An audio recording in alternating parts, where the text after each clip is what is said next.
কালো করিস না লো ও গোয়ালের ঝি, আমায় বিধাতা করেছে কালো, আমি করব কি? এক কালো যমুনার জল সর্বপ্রাণী খায়, আর এক কালো আমি কৃষ্ণ সকল রাধে চাই। এই কথা শুনিয়া কানাই বাঁশি হাতে নিল, সর্প হয়ে কালো বাঁশি রাধেকে দংশিল। ডান পায়ে দংশিল রাধের, বাম পায়ে ধরিল।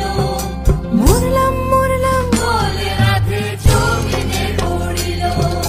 মরবে না রাধে মন্ত্র ভালো জানি, দুই একখানা ঝাড়া দিয়ে বিষ করিব পানি। এমন অঙ্গের বিষ যে ঝাড়িতে পারে,